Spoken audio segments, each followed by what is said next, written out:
तो hello dear student, finally आप लोगों के लिए लेके आ चुके हैं कक्षा 9वीं वार्षिक परीक्षा 2024-25 विषय आपका हिंदी के लिए दोस्तों आपका पेपर, जो कि आप सबका 5 फरवरी के दिन होने वाला है। दोस्तों 5 फरवरी के दिन आपका पहला पेपर हिंदी का है। तो आज की इस वीडियो को आप लोग पूरा कंप्लीट तक आप लोग जरूर देख लीजिएगा, क्योंकि आज की इस वीडियो में आपको सभी प्रश्नों का सॉल्यूशन के साथ आप लोगों को पूरा पेपर बताने वाला हूं, जो कि आप लोग देख सकते हैं पूरा का पूरा पेपर। साथ में आपको उत्तर सहित आपको एक ही वीडियो में मिलने वाला है। चैनल को आप लोग सब्सक्राइब करके वीडियो को लाइक कर दीजिएगा दोस्तों। तो चलिए सभी प्रश्नों को सॉल्व करते हैं। तो आप लोग देख सकते हैं पेपर आपका 75 यानी 75 नंबर का पेपर आने वाला है। समय आपको 3 घंटे का मिलेगा। टोटल प्रश्नों की संख्या 23 कितनी 23 रहने वाली है।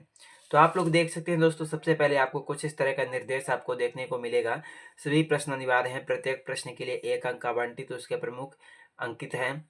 और देख सकते हैं दोस्तों, प्रश्न क्रमांक 1 से 5 तक के वस्तुनिष्ठ प्रश्न रहेंगे। तो आपका कुछ इस तरह का आपका दोस्तों ये निर्देश रहने वाला है। तो चलिए इसके आगे सभी प्रश्नों को सॉल्व करते हैं।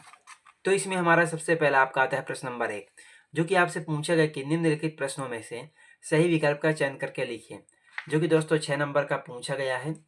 तो इसमें हमारा पहला प्रश्न आपका आता है, प्रेम मार्गी शाखा के प्रतिनिधि कवि हैं। तो आपको इसमें 4 ऑप्शन दिया गया है। पहला कबीर, दूसरा तुलसी, तीसरा जयसी, चौथा सूरदास।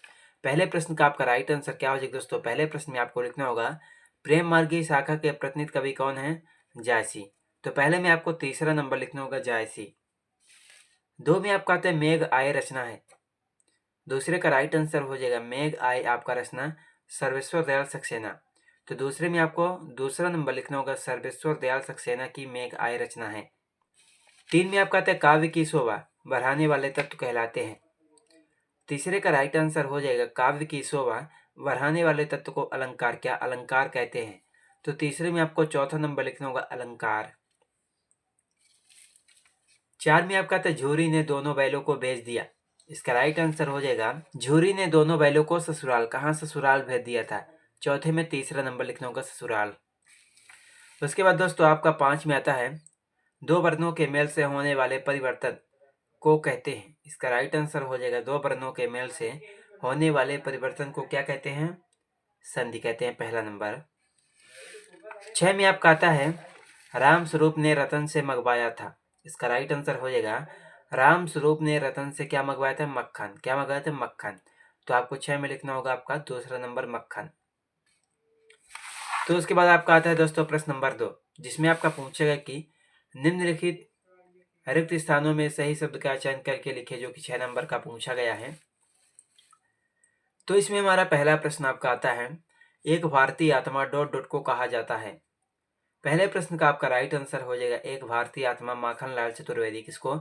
माखनलाल चतुर्वेदी को कहा जाता है। तो पहले में आपको लिखना होगा दूसरा नंबर माखनलाल चतुर्वेदी। 2 में आपका आता है महाकाव्य में जीवन का ... चित्रण होता है। दूसरे का राइट आंसर हो जाएगा महाकाव्य में जीवन का संपूर्ण पक्ष का चित्रण होता है। किसका? संपूर्ण पक्ष का। तो आपको दूसरे में पहला नंबर लिखना होगा संपूर्ण पक्ष का। 3 में आपका आता है रसखान ने ... छंद में रचनाएं लिखी हैं। इसका राइट आंसर हो जाएगा तीसरे में आपको लिखना होगा रसखान ने सवैया छंद में रचनाएं लिखी है। किस छंद में? सवैया। 4 में आपका आता है उपभोक्तावादी संस्कृति से समाज में वर्गों के मध्य ... बढ़ रही है। दोस्तों आपका चौथे प्रश्न का आपका राइट आंसर क्या हो जाएगा? चौथे में आपको लिखना होगा पहला नंबर दूरियां। 5 में आपका आता है उपहास शब्द में ... उपसर्ग है। इसका राइट आंसर हो जाएगा आपका उपहास शब्द में पहला नंबर उप। 6 में आपका आता है उर्दू में तालीम शब्द का अर्थ ... होता है। इसका राइट आंसर हो जाएगा शिक्षा। तालीम यानी शिक्षा। तो उसके बाद हमारा नेक्स्ट प्रश्न आपका आता है प्रश्न नंबर 3, जिसमें आपका पूछा कि निम्नलिखित सही जोड़ी का मिलान करके लिखे 6 नंबर का। तो इसमें हमारा पहला प्रश्न आपका आता है छायावाद। तो पहले प्रश्न का आपका राइट आंसर हो जाएगा महादेवी वर्मा। तो पहले में आपको 6वां नंबर लिखना होगा छायावाद का महादेवी वर्मा। 2 में आता है संस्कृति तथा शिक्षा। दूसरे का राइट आंसर हो जाएगा पहला नंबर श्याम चरण दुबे। 3 में आपका आता है पंचवटी। तीसरे का राइट आंसर हो जाएगा आपका 5वां नंबर खंड काव्य।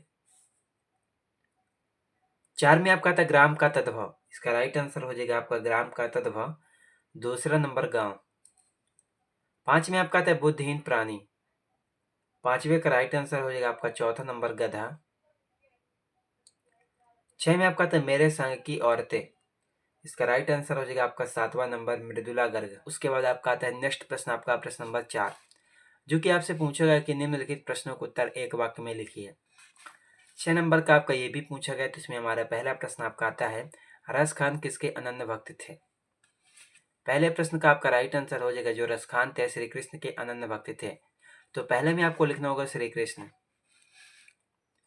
2 में आपका आता है प्रबंध काव्य के वेदों के नाम लिखिए। दूसरे प्रश्न का आपका राइट आंसर हो जाएगा प्रबंध काव्य के 2 वेद है, पहला खंड काव्य, दूसरा महाकाव्य। 3 में आपका आता है साहित्यिक पुरखे किसे कहा गया। इसका राइट आंसर हो जाएगा मुंशी प्रेमचंद को। किसको? मुंशी प्रेमचंद को साहित्यिक पुरखे कहा गया है। एंड उसके बाद आपका नेक्स्ट प्रश्न, आपका प्रश्न नंबर 4, समाज कितने प्रकार के होते हैं। इसका राइट आंसर हो जाएगा समाज 6। कितने? 6 प्रकार के होते हैं। 5 में आपका आता है बल शब्द में बांध प्रत्यय लगाने से कौन सा शब्द बनेगा। इसका राइट आंसर हो जाएगा बलवान। 6 में आपका आता है इस जल प्रलय में पाठ में बाढ़ के पानी को क्या कहा गया है। इसका राइट आंसर हो जाएगा मृत्यु का तरल दूत। तो आपको 6 में लिखना होगा दोस्तों मृत्यु का तरल दूत। तो उसके बाद आपका नेक्स्ट प्रश्न आपका आता है प्रश्न नंबर 5, जिसमें आपका पूछा गया कि निम्नलिखित कथनों में से सत्य असत्य छांट कर लिखे, जो कि आपसे 6 नंबर का पूछा गया है। तो इसमें हमारा पहला प्रश्न आपका आता है लद्दाख की रचनाएं लोक जीवन से प्रेरित नहीं है। पहले का राइट आंसर होने वाला है आपका असत्य। 2 में आपका आता है रसयुक्त वाक्य ही काव्य है, कथन आचार्य विश्वनाथ का है। दूसरे का राइट आंसर होने वाला है सत्य। 3 में आपका आता है पक्षियों की मधुर आवाज से आम आदमी रोमांचित नहीं होता। तीसरे का राइट आंसर होने वाला है दोस्तों आपका सत्य। 4 में आता है राम पढ़ता है, संयुक्त वाक्य है। इसका राइट आंसर हो जाएगा आपका असत्य। 5 में आपका आता है विभीषिका से तात्पर्य भय करता है। इसका राइट आंसर हो जाएगा आपका सत्य।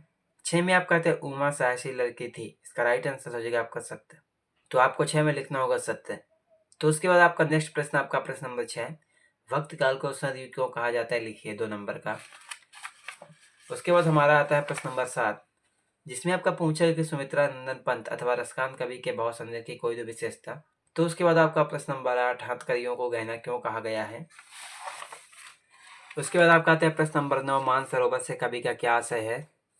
उसके बाद प्रश्न नंबर 10, प्रश्न नंबर 11, प्रश्न नंबर 12, 13, 14, 15।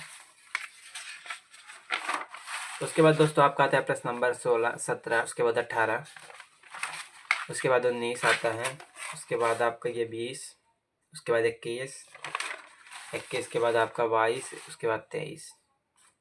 तो दोस्तों आप लोग इन सभी प्रश्नों को आप लोग अच्छी तरह से याद करके कॉपी पर सोल्व जरूर कर लीजिएगा। कहीं पर भी आपको डाउट होगा तो कमेंट बॉक्स में कमेंट जरूर कीजिएगा। चलिए मिलते हैं किसी नेक्स्ट वीडियो में आपसे।